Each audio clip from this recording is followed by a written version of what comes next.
Welcome back mga kababayan sa Tagalog Crime Stories, kung saan ibinabahagi ko ang aking obsession sa true crimes at isinasalaysay ko ito sa Tagalog. Kung gusto mo ang mga ganitong contents, make sure to subscribe at turn on all the notifications para lagi kang updated sa mga bago kong videos. Kung gusto mo naman na suportahan ang aking channel sa ibang paraan, you may do so by checking these options.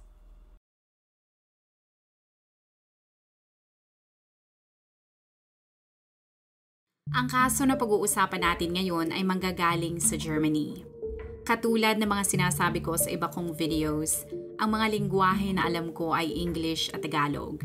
Kaya if I mispronounce the names of the people who are involved or the places where the case happened, alam niyo na ang dahilan. At para makakalap ako ng mga impormasyon tungkol sa kaso na pag-uusapan natin ngayon, I mainly used Google Translate, and as we all know, sometimes that service can make a mistake. So if there are information na mali ang translation, alam nyo na ang dahilan. At dahil din sa batas sa Germany, ang buong pangalan ng mga taong involved sa kasong ito ay hindi inalabas sa publiko. Kaya ang mga pangalan na babanggitin ko ay puro first name at first letter ng kanilang apelyido.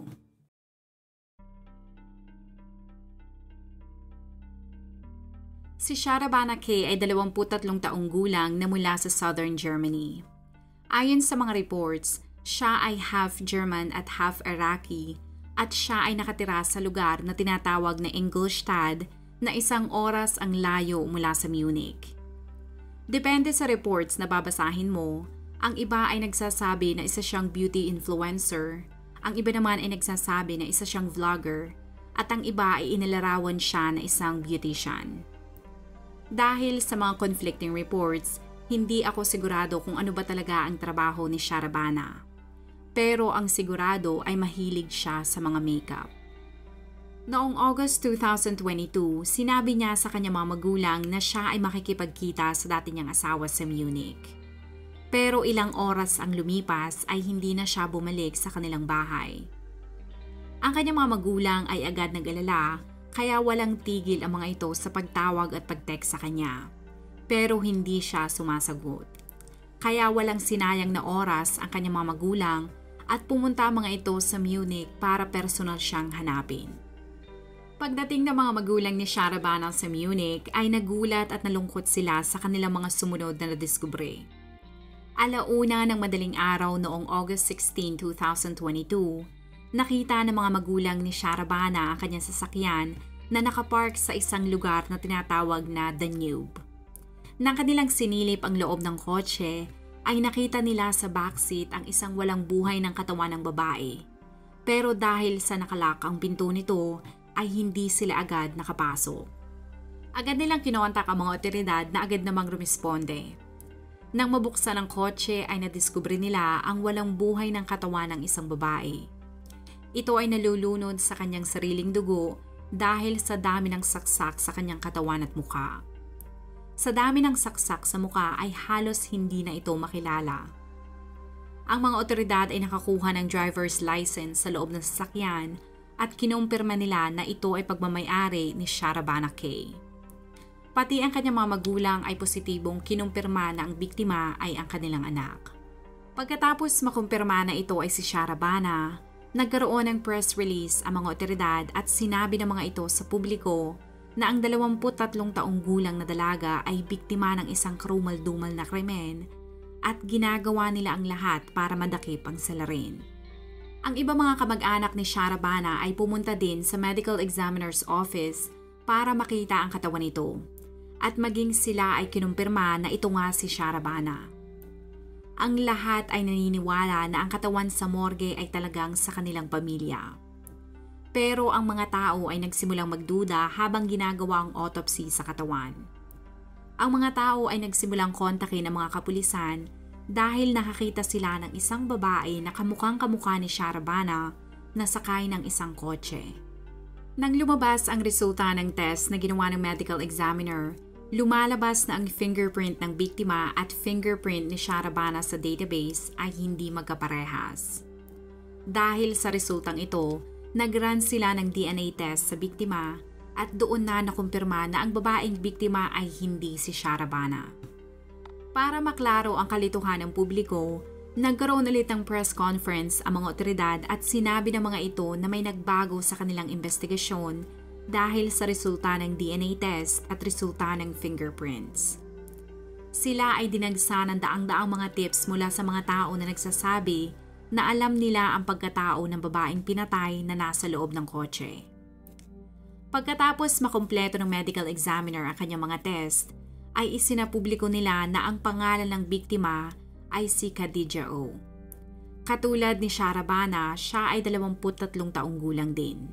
Ang twist sa kanilang investigasyon ay nagdulot ng kalituhan at ang mga investigador ay hindi mapigilan na mapakamot sa kanilang ulo dahil paanong ang isang babae na halos kamukha ni Sharabana ay pinatay at iniwan sa kotse nito. Si Khadija ay pinanganak sa Algeria pero ang kanyang pamilya ay lumipat sa Germany. Nakatira sila sa bayan na tinatawag na Heilbronn. Sa initial na investigasyon ng kapulisan, wala silang makitang koneksyon ni Sharabana na maaaring dahilan o maaaring motibo para patayin nito si Khadija. Ang dalawa ay nakatira sa magkaibang bayan na may layong 100 miles at ayon sa mga tao na nakakakilala sa dalawa, ay hindi pa nagkikita o hindi sila personal na magkakilala. Nang ikumpara ng mga otoridad ang litrato ng dalawa, para sa kanila ay halos magkamukha ang mga ito.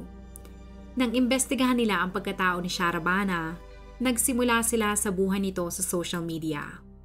Nagulat ang mga investigador dahil si Sharabana ay gumawa ng 5 peking Instagram account sa loob lamang ng 5 linggo. Kanilang natuklasan na ginagamit ito ang mga fake profiles upang makapag-usap sa iba't ibang mga babae na halos kamukha niya. Kapag nagsenda siya ng mensahe sa mga babae at nag-reply ang mga ito, ay pinapangakuan niya ang mga babae ng mga bagay para makapagkita sa kanya. Karamihan sa mga babae na nakikita niya ng personal ay hindi na niya kinokontak ulit dahil ang mga ito ay hindi niya kamukha. Pero nagbago ang lahat nang makita niya ang Instagram account ni Khadija. Kontento siya dahil ang dalaga ay talagang kamukhang-kamukha niya. At para makita niya ito ng personal ay nagpanggap siya bilang rapper na nagngangalang Loon. Si Loon ay merong mahigit na 200,000 Instagram followers at may mahigit na 1 milyong fans sa Spotify. Dahil sa may pagkakahawig siya sa rapper, inalok niya si Khadija na lumabas sa isa sa di umanong music video na gagawin ng rapper. Pero dahil sa ganda ng alok, agad nagduda si Khadija kaya binisita niya ang website ng rapper at nag-iwan ito ng voicemail sa inbox ng agency ni Loon para i-verify kung lehitimo ba ang alok. Nag-reply naman sa kanya ang mga representatives ng rapper at sinabi sa kanya na ang alok tungkol sa music video ay peke at dapat siya mag-ingat kaya hindi na siya ulit nakipag-usap kay Sharabana. Dahil sa nangyari, nag-isip ng bagong strategy si Sharabana dahil gustong-gusto niyang makita si Khadija ng personal para maisakatuparan ang kanyang plano. Gumawa siya ulit ng bagong Instagram account at kinontak niya ulit ito. Sa pagkakataong ito, inalok niya ang dalaga ng mga libreng beauty products dahil isang beauty influencer si Khadija. At sa pagkakataong ito ay nagtagumpay siya dahil pumayag itong makipagkita sa kanya ng personal. Noong araw na nagpaalam si Sharabana sa kanyang mga magulang na makikipagkita sa kanyang dating asawa, ay ang araw na kanilang napagkasunduan ni Khadija na magkita ng personal upang maibigay nito ang di umanong libreng mga beauty products. Pagkaalis niya ng bahay ay sinundo niya ang kanyang 23 taong gulang na bagong boyfriend na si Shakir K. Ang dalawa ay bumiyahe papunta sa apartment ni Khadija. Pagkatapos nilang makarating sa apartment ito, sumama at sumakay si Khadija sa kanilang sasakyan at dinala nila ito sa isang kakahuyan sa pagitan ng lugar ng Heilbronn at Ingolstadt. Walang nakakaalam kung ano ang dahilan kung bakit sumama si Khadija. Pero ang sigurado ay maganda ang sinabi nila dito kaya naengganyo itong sumama sa kanila. Nang sila ay nasa kakahuyan na, pinilit nilang lumabas sa sasakyan si Khadija at dito na nila pinagsasaksak ito ng halos 50 beses sa kanyang katawan at mukha. Pagkatapos nilang masaksak ito, ipinasok nila ang walang buhay ng katawan ni Khadija sa backseat ng sasakyan at iniwan nila ang kotse sa lugar kung saan kalaunang nakita ito ng mga magulang ni Sharabana. Hindi ako sigurado kung nakita na ang kutsilyo na ginamit sa pagpatay kay Khadijah dahil ang mga impormasyon na nakita ko ay very conflicting. Merong ibang source na nagsabi na nakita na ito at merong iba naman na nagsasabi na hindi pa ito nakikita. Pero it is safe to say na ang mga ebidensya na kanilang nakalap ay sapat na para kasuhan si Sharabana at kanyang kasintahan sa pagpatay kay Khadijah. Kalaunan ang police spokesperson na si Andrea Akil ay sinabi sa press conference na kahit hindi pa nila nakikita ang kutsilyo, ay naniniwala sila na sapat na ang mga ebidensya na kanilang nakalap para ipakulong ang may mga sala. Sinimulan nila ang manhunt kay Sharabana at Shakir at nakiusap sila sa publiko na agad silang kontakin kung makita ang dalawa. At hindi nga sila nabigo dahil isang araw pagkatapos ng kanilang press conference, isang tip ang natanggap nila at noong August 17, 2022, 9:55 ng gabi, natagpuan nila si Sharabana at agad nila itong inaresto. Nang parehong araw ay naaresto din ang kanyang kasintahan na si Shakir sa sarili nitong apartment. Natapos ang 2022 at hindi nagsalita o nagbigay ng impormasyon sina Sharabana at Shakir kung kanino at sino ang nag-isip ng idea na patayin si Khadijah. Kaya ang inisyal na kaso na isinampa sa kanila ay manslaughter. Pero nagbago ito noong January 2023 at itinaas ng prosecutor ang kaso at ginawa itong murder. Lumalabas sa mga reports na ang motibo ni Sharabana ay maghanap ng isang babae na kamukhang kamukha niya dahil gusto nitong isipin ng mga tao na siya ay patay na. Ilang babae ang lumutang at nagsabi sa mga otoridad na sila ay kinontak nito upang makipagkita. Nang makita nito ang Instagram account ni Khadijah ay ginawa nito ang lahat para makipagkita sa kanya. Ayon sa mga reports, ang nagtulak kay Sharabana na gawin ito ay dahil sa hindi pagkakaintindihan at gulo na nangyayari sa kanyang pamilya, kaya gusto niyang isipin ng mga ito na siya ay patay na upang magawa niya ang lahat ng kanyang gusto. Lumalabas sa local reports sa Germany na si Sharabana ay mula sa isang pamilya na relihiyoso. Ang kanyang mga magulang ay sinisigurado na isasabuhay niya ang kanilang mga kinalakihang paniniwala na nagmula sa bansang Iraq. Sa murang edad ay ikinasal siya sa isang lalaki na hindi pinangalanan ng press dahil sa batas sa Germany. Ang kanilang pagsasama ay hindi maayos dahil malimit ang kanilang pag-aaway. Inilarawan ng mga reporters na ang dalawa ay merong on and off again relationship pero dahil sa background, relihiyon at paniniwala ng kanyang pamilya, ay itinago niya ang kanilang problemang mag-asawa. Kalauna nagkaroon siya ng bagong kasintahan na hindi alam ng kanyang mga magulang.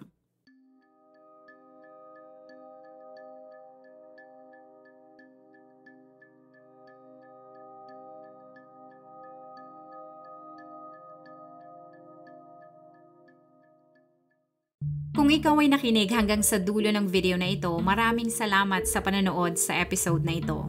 Please consider leaving a comment or i-like ang video na ito. At kung may kaso ka na gusto mong i-cover ko, please let me know. Magandang araw sa iyo, kabayan.